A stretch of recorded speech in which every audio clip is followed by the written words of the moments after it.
आज के इस वीडियो में मैं आप लोगों को बताने वाला हूं कि अगर आप भी अपने आधार कार्ड में अपना एड्रेस चेंज करना चाहते हैं तो किस प्रकार से बहुत ही आसानी से बिना आधार सेंटर के चक्कर काटे घर बैठे ही अपने मोबाइल की सहायता से ही अपना आधार कार्ड पर एड्रेस चेंज कर पाएंगे। बहुत ही आसान प्रोसेस है, बिना कहीं गए घर बैठे आप अपने मोबाइल फ़ोन की सहायता से ही सिर्फ 50 रुपये में अपने आधार कार्ड का एड्रेस चेंज कर सकते हैं। तो वीडियो को बिल्कुल भी स्किप ना करें।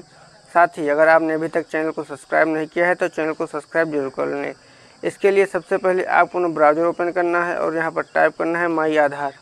इतना टाइप करने के बाद आपको सर्च कर लेना है। सर्च करने के बाद थोड़ा सा वेट करेंगे। वेट करने के बाद आपके सामने जो पहली लिंक ओपन होगी, आपको माई आधार इसको ओपन कर लेना है। तो जो पहली लिंक हमें दिखाई दे रही है, इसी लिंक पर हम क्लिक करके इसको ओपन कर लेते हैं। तो हम सिंपली इस पर क्लिक करते हैं। क्लिक करने के बाद थोड़ा सा वेट करेंगे। वेट करने के बाद हमारे सामने ऐसा इंटरफेस खुलकर आ गया है। अब यहाँ आने के बाद अगर आप नीचे आएंगे, नीचे आपको बहुत सारे ऑप्शन मिलेंगे अपने आधार कार्ड से रिलेटेड। तो हमें इन ऑप्शनों में से किसी को चूज़ नहीं करना है, हमें सिंपली ऊपर ही आ जाना है। ऊपर आने के बाद हमें राइट साइड में एक ऑप्शन दिखाई देगा लॉगिन का। तो जो राइट साइड में हमें लॉगिन वाला ऑप्शन दिखाई देता है, इसी में जो लॉगिन का बटन है, हमें लॉगिन वाले बटन पर क्लिक कर लेना है। तो हम सिंपली लॉगिन बटन पर क्लिक कर लेते हैं। जैसे ही इस पर क्लिक करेंगे थोड़ा सा वेट करेंगे। वेट करने के बाद हमारे सामने नई विंडो कुछ प्रकार से खुलकर आ जाएगी।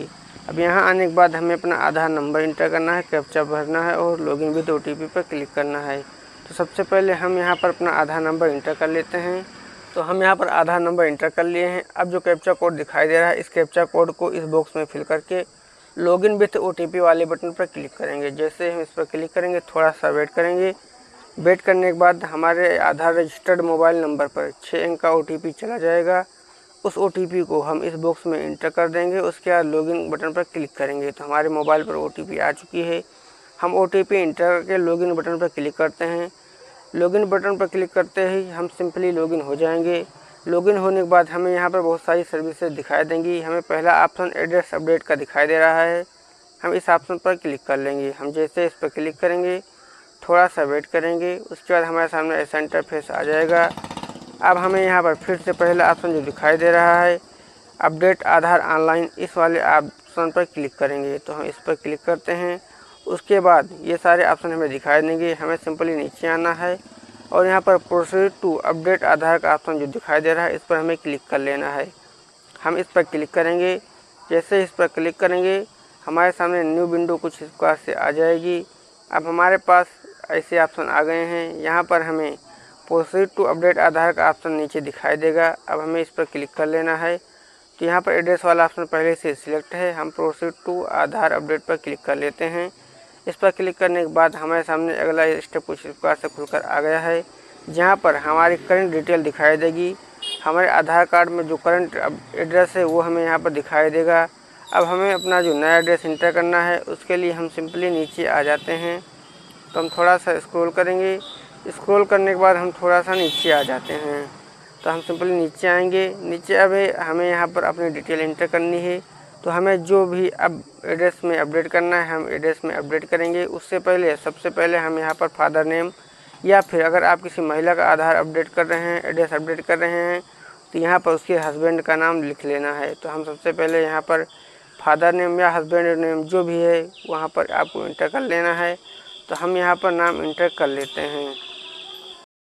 आप यहाँ पर फादर नेम लिखेंगे। फादर नेम जैसे ही आप इंग्लिश में यहाँ पर लिखेंगे, आपका जो हिंदी में नाम है वो ऑटोमेटिक यहाँ पर नीचे लिख जाएगा। तो हम यहाँ पर फादर नेम इंटर करने के बाद नीचे आएंगे। यहाँ पर आपको हाउस नंबर या वार्ड जो भी आपका बिल्डिंग नेम है वो आपको यहाँ पर इंटर कर लेना है। तो हम यहाँ पर बिल्डिंग नेम इंटर कर लेते हैं। बिल्डिंग नेम इंटर करने के बाद अगला ऑप्शन हमें यहाँ पर स्ट्रीट या रोड जो भी है आपका, उसका नेम यहाँ पर इंटर कर लेना है। तो हम यहाँ पर उसका नाम भी इंटर कर लेते हैं। आप इंग्लिश में भरेंगे, हिंदी में ऑटोमेटिक आ जाएगा। उसके बाद फिर अगला ऑप्शन आपको एरिया, आपका एरिया सेक्टर क्या है उसका नाम आपको यहाँ पर फिल करना है। तो हम यहाँ उसका नाम भी फिल कर लेते हैं। उसके बाद हम थोड़ा सा नीचे आएंगे। जब हम नीचे आएंगे या नीचे आने के बाद अब अगला ऑप्शन हमें यहाँ पर पिन कोड इंटर करने को मिल रहा है। तो हम अपना एरिया का पिन कोड यहाँ पर इंटर कर लेंगे। पिन कोड इंटर करने के बाद आपका स्टेट ऑटोमेटिक यहाँ पर सेलेक्ट हो जाएगा। अब आपको यहाँ पर अपना डिस्ट्रिक्ट चूज़ कर लेना है। तो हम यहाँ से अपना डिस्ट्रिक्ट चूज़ करते हैं। फिर यहाँ से आपको विलेज चूज करने का ऑप्शन मिलेगा। आपको यहाँ से अपना विलेज चूज कर लेना है। तो हमने विलेज चूज कर लिया, पोस्ट चूज कर लिया। अब हमें यहाँ पर एक डॉक्यूमेंट अपलोड करना है। तो डॉक्यूमेंट में आप bank account statement, electricity bill, Indian passport, किसान फ़ोटो पासबुक या फिर जो भी डॉक्यूमेंट इस लिस्ट में दिखाई दे रहे हैं उसमें से आप कोई सा भी एक डॉक्यूमेंट चूज कर लेंगे जो आपके पास उपलब्ध हो। तो हम यहाँ से अपना एक डॉक्यूमेंट चूज करेंगे। तो डॉक्यूमेंट चूज करने के बाद ओके करेंगे। फिर जो डॉक्यूमेंट हमने चूज किया है उस डॉक्यूमेंट को हमें अपलोड करना है। तो व्यू एंड अपलोड वाले ऑप्शन पर क्लिक करके हम यहाँ पर जो ऑप्शन हमें दिखाई दे रहा है व्यू एंड अपलोड डिटेल का, यहाँ पर जो व्यू एंड अपलोड डॉक्यूमेंट है इस वाले ऑप्शन पर हम आ जाएंगे। इस ऑप्शन पर हम क्लिक करके अपना डॉक्यूमेंट को अपलोड करेंगे। तो हम इस पर क्लिक करेंगे, कंटिन्यू टू अपलोड करेंगे। उसके बाद जो फाइल हमने यहाँ पर स्कैन करके रखी हुई है PDF फॉर्मेट में, उस फाइल को हम यहाँ से चूज कर लेंगे। फाइल को चूज करने के बाद हम उस पर क्लिक करके ओपन कर लेंगे। ओपन करने के बाद देख सकते हैं हमारी फाइल जो है वो 100% अपलोड हो चुकी है। अब हमें नेक्स्ट बटन का ऑप्शन दिखाई दे रहा है। नेक्स्ट बटन पर क्लिक करके थोड़ा सा वेट करेंगे। अब हमें यहाँ हमारे फार्म का प्रीव्यू देखने को मिल जाएगा। अब एक बार आपने जो डिटेल फिल करी है एक बार आप अच्छे से चेक कर लेंगे कोई डिटेल गलत तो नहीं है। इस बॉक्स पर टिक करके इसको क्लोज करेंगे और नेक्स्ट बटन पर क्लिक कर देंगे। फिर से हमें इस वाले बॉक्स पर क्लिक करना है, पेमेंट गेटवे चूज करना है और मेक पेमेंट पर क्लिक कर देना है। अब जैसे इस पर क्लिक करेंगे हमें 50 रुपये का पेमेंट करना है। पेमेंट आप UPI card, net banking, wallet किसी से भी कर सकते हैं या फिर आप सीधे QR कोड पर भी पेमेंट कर सकते हैं। जो QR कोड दिखाई दे रहा है इस पर आप 50 रुपये का पेमेंट कर देंगे। पेमेंट करने के बाद थोड़ा सा वेट करेंगे, आपके पेमेंट का कन्फर्मेशन करेगा। थोड़ा सा वेट करने के बाद आपका जो पेमेंट है वो सक्सेसफुली यहाँ पर शो कर जाएगा। पेमेंट सक्सेस होने के बाद थोड़ा सा वेट करेंगे। यहाँ से 15 सेकंड वेट करने के बाद आपकी जो रिसिप्ट है वो जनरेट हो जाएगी।